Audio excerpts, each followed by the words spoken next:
Good evening. Good evening. Welcome to Halftime Adjustments. I'm your host, Eddie Arnell. I'm here with a very special guest, my man G. Witt Grover. How's everybody doing? Me and Grover are going to talk Titans football, in particular the draft that just took place over this weekend and the outlook of the team going forward for the 2018-2019 season. So, Grover, you ready to get started? Let's go with it, man. Let's go with it. Tighten up, baby. So the Titans, this is a peculiar draft for the Titans, I would say. Only having 4 picks in this year's draft, and that was kind of odd, wasn't it, Grover? It was very odd. I mean, when you look back over the past, especially the past few years with John Robinson, with all the trades he's made, he always had plenty of picks, at least 6 to 8 picks. So this year, he actually gave up picks to move up to get the players that he wanted for the team, which I thought was phenomenal. We've never had anyone to do that before. Usually we lose players.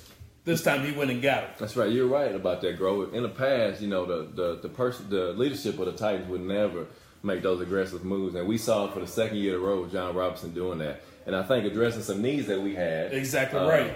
Getting some depth in the on defense in the linebacker core. We got, you know, we were sure we lost Avery Williamson to free agency during our season, and you know, needed some younger players there, right? Needed to get some speed at linebackers. One of the biggest issues the Titans had last year on defense was a lack of speed on the outside. They had good players, but just lacked speed. And that's one thing that they addressed in this year's draft for sure. So let's take a look at these, Grover, a little closer to these players. So in the first round, again, John Robinson traded up. Exactly right. And got the man he wanted. Got the man that everybody was looking for, Rashad Evans out of Alabama. Great, versatile player. When you go back and look at the tape, look at film of him when he played in his games, the man was phenomenal. He was all over the field making plays, coming from the outside, coming from the inside. I know he's projected as an inside linebacker, but I think if you read and watch his film, you can see he can play outside as well. That's right. Very versatile player, like you said, all over the field, all SEC player. Tied for first, in tackles for the team.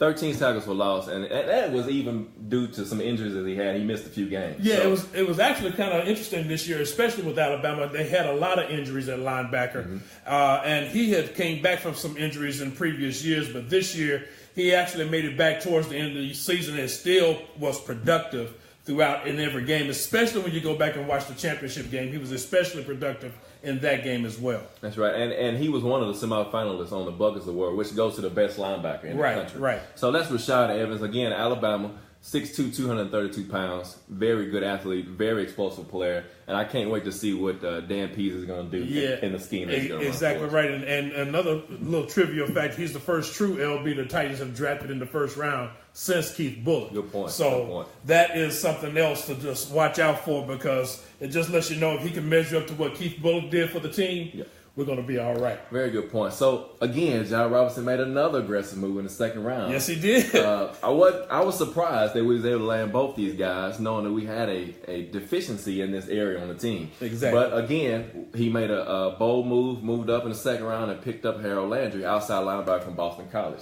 Well, see, and that's the thing about it. I was surprised when I saw the move as well, because I didn't think we were going to be able to get. As a matter of fact, I really expected Harold Landry to go in the first round. Right. But the fact that he made it to the second round and we were able to move up to grab him just speaks volumes about John Robinson and his aggressive style and everything. And Harold Landry is a unique type of player when you look at him, especially when you look at his film. You see some things about him that just kind of remind you of Javon Curse, the way he can get off the long arms, the way he can get around defensive ends. Right. So a really good pickup, and he should be able to make some strides this first season here with the Titans. Great point with that Javon Curse. That is a good need for the team. His stats, though, in 2016 were off the charts. He had 16 and a half sacks, 22 tackles for loss. And, man, I'm telling you, so why did he drop so far? He had an